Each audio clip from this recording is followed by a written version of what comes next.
folks, welcome back to our channel. I'm really excited to be back after a couple of months of traveling and taking care of other projects, but I'm back with another card comparison video. We're looking today at two decks by Il Meneghello, and they are the large editions, the fancy editions, if you will. So they also have books that do come with them, and I'll talk about them a little bit later. But on the left here, I've got the Visconti Brambilla tarot, or Brambilla, however that is supposed to be pronounced. And on the right, we have the Visconti Sforza. So I previously did a flip through of the large edition and then the smaller standard edition. This is the box here of the Visconti Sforza by them as well. But today we're going to look at these two decks. So to start with, they are both massive. They're both beautiful. But if you turn them on the side, the first thing you'll notice is this is a much smaller pack. Why is that, you may ask? Well, if you're not familiar with what they've done here, this is a historical reproduction. Well, they both are, but this deck, they did not add the cards that were missing. So this is actually not a complete deck. And I have seen a couple people that have made videos that were kind of disappointed after they purchased this pack because it's not cheap and it's not a full deck. So if you are considering buying this deck, just know that you're not getting a full pack, but you're getting a historical reproduction of what cards were available. So there's just, oops, sorry, I must have this one backwards. Okay, so we open these. They've got the lovely little two-part handmade boxes, and these are not brand new, but I did pack them. This is how I like to store them. So as all of their decks, they're numbered limited editions of each print runs. Put that over here. And here you. And their little sign for, you know, it's they're handmade items essentially. So like I said, I do store them back in their little slip that they come with the nice wax seal. Just gorgeous. And the wax seal is of course on the front of the boxes as well. So yeah, they're like, you know, really nice sturdy boxes. They're just beautiful. And this guy. So how I'm going to do this flip through comparison is I'll basically stop at the card beside. I will flip through this entire deck so you can see all of these cards if you haven't seen them yet. And then as we do the comparison, you know, the first trump that was available here is the Emperor. There we go. So anyways, this deck, I guess I can just tell you how many cards we've got here, and it even says it here right in the book. So the deck almost has all the numerical cards or the pip cards, only missing the 4 of coins, which is the card that's held in a private collection. Of the original 16 cards with figures, or the court cards, we have the horse, which is the knight, the horse, queen, and king of wands, the knave and horse of cups, the knave and horse of coins, and then we don't have any of the swords court cards. And for the trump cards, all we have is the emperor and the Wheel of Fortune. So I will turn on some nice music. We'll do the flip through, and then I'll be back here to talk about how I feel about the decks.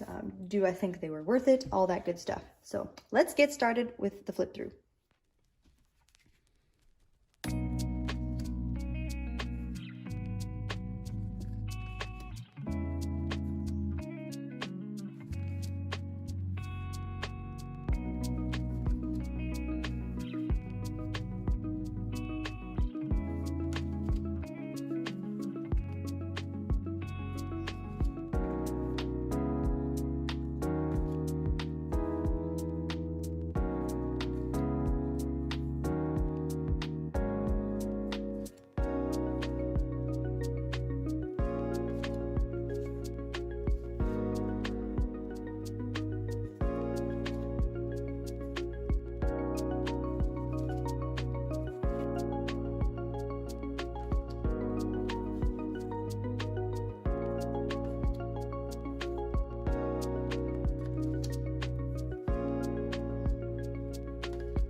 All right, so there we have the flip through. Now let's talk. Okay, so, I mean, we can talk quickly just about the card stock, card size and things. So I believe they are pretty similar in size. I think the Visconti, no, the Brambilla is actually a little tiny bit wider and taller as well. Cardstock is similar. I mean, I don't know how well I can show this. I'm sorry I'm so shaky. I had a coffee this morning and haven't had breakfast yet. But card on, I don't know, this, it's definitely not the same cardstock. This has more of a papery, like a matte papery feel to it. And this has got, I mean, you can even see there, it's a bit more shiny. It's got a bit of gloss feature going on. Yeah, and then there's the backs as well. Really like both of these backs. They're absolutely beautiful. So let's talk about a couple of cards, I guess. I mean, of the ones that we have. It's cool that we've got the horse or the Knight of Cups on each of these cards going in the opposite direction. And then you can see like how similar some of these cards really do look between the two. And they've also got, you know, a lot of differences in their artistic work. And if you are thinking of purchasing these decks, I will just say a quick note about these books. These books are absolutely fantastic. They've both got quite a bit of history of the families of sort of what happened beforehand. They've got nice like illustrated, beautiful color photos. And they talk about this, what this book goes through all of the illustrated cards. It doesn't talk about the minors or the pips individually. And this book as well, I think it just does the majors if I'm not mistaken. Oh no, it has a bit about the courts too and some comparisons at the back and a little bit about their process. So these books are, because both of these decks serve in my collection as sort of a collector piece, a historic reproduction, hang on to, absolutely beautiful packs, both of them. So I don't always buy the books that come with decks, but in this case I would highly recommend both of these books to really kind of understand a little more of the history and background of both of these decks. So what else do I want to say? I'm really glad that like the 10 of Cups was preserved to know that we've got the little turn over sideways cup. You probably noticed as well with the 5.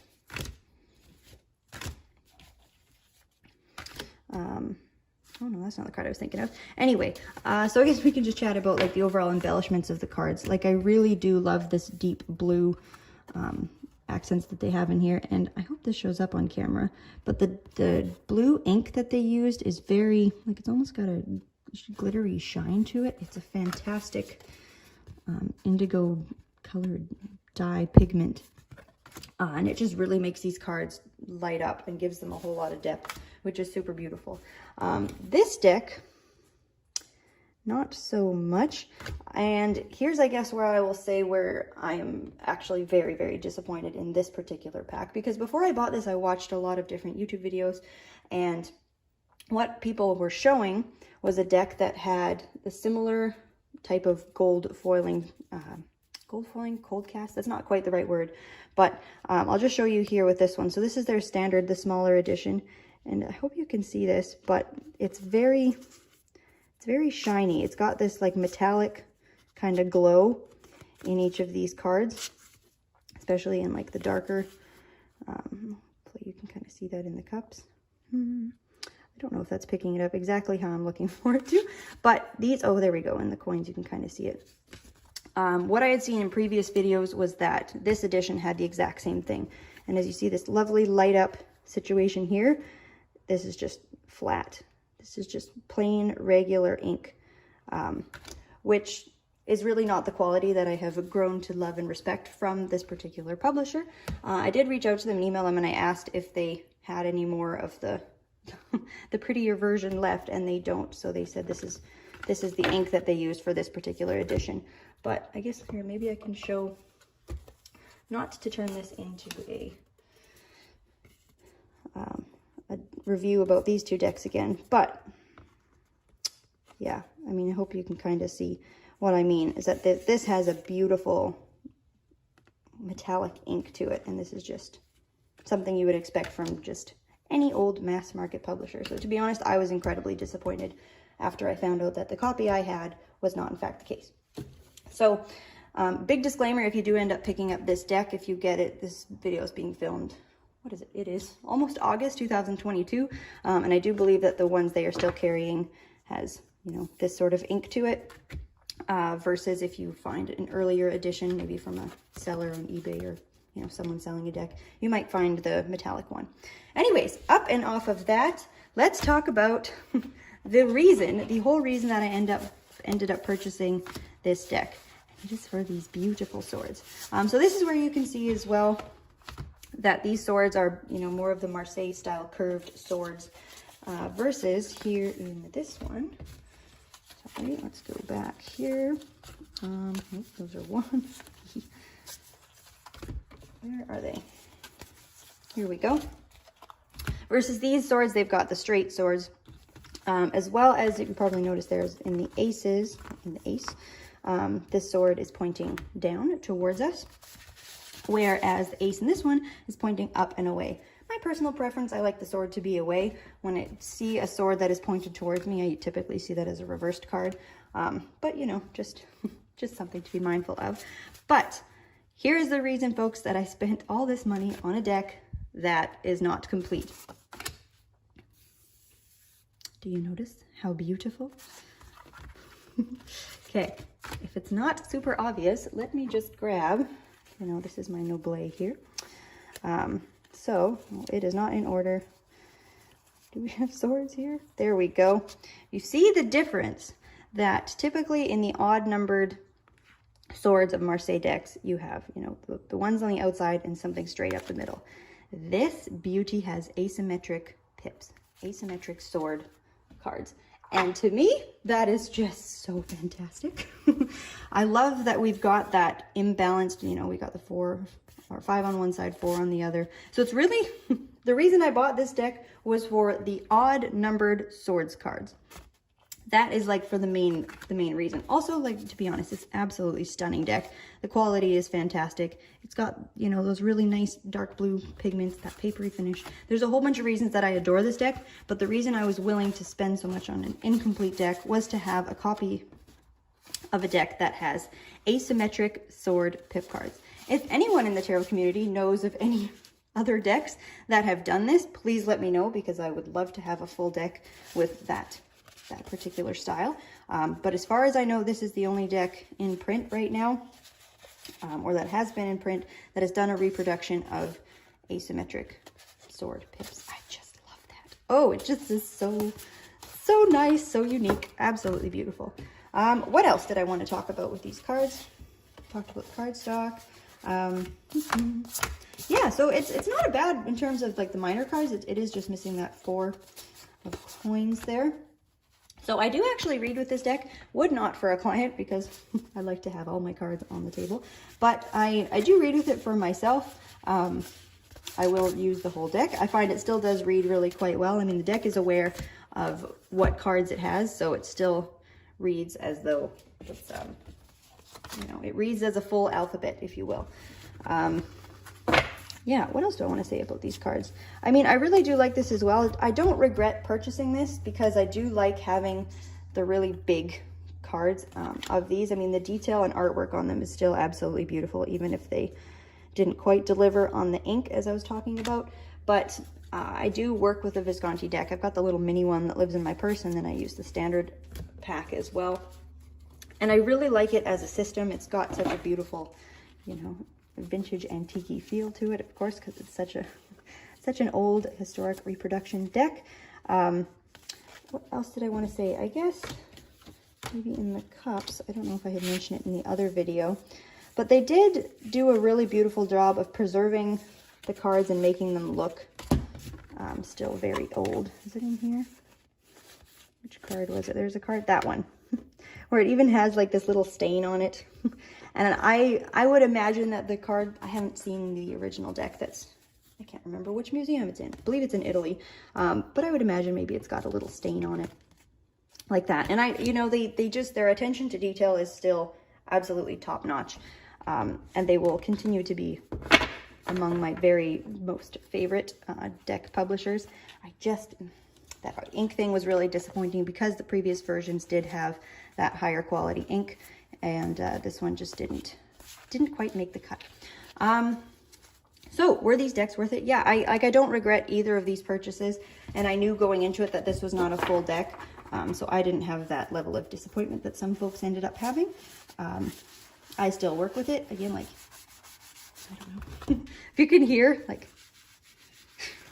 if that gives you a little more of an idea of the texture, but these cards, like this cardstock is just fantastic. It's matte, it feels old.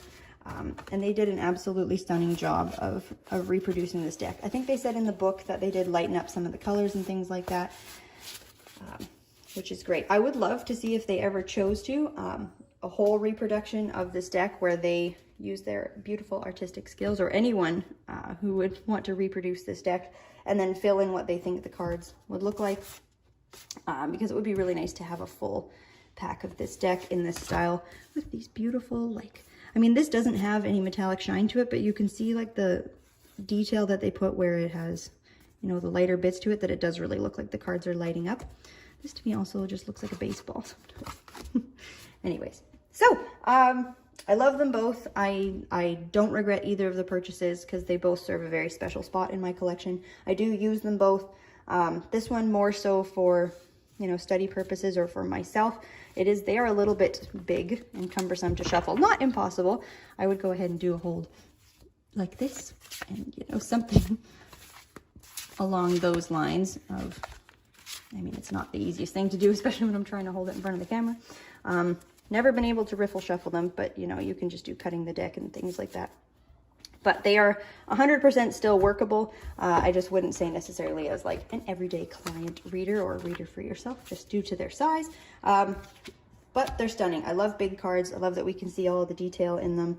But when I do, you know, I'll probably reach for my little guy when I'm doing readings more so because it's easier to shuffle. Anyways, that's I think all I have to say about these decks. They're stunning. I love them both. The books that they have available to accompany them are both really, really well researched. You know, I think the one on the Sforza is a little bit longer. And so this is actually of a set of 3. There are 3 large reproduction editions that they have. The other one is the Visconti Madrone deck. I don't have that one, and originally I didn't think I wanted it, but when someone puts out a set of 3 and you have 2, the mind wanders and wonders if it wants the last one. So if I pick up the 3rd pack, I'll do another video showing all 3. I do hope to get that someday, but these definitely are investment pieces decks because they are not inexpensive. So yeah, thank you so much for watching. I hope everyone enjoys the rest of their day, and we will catch you at the next video.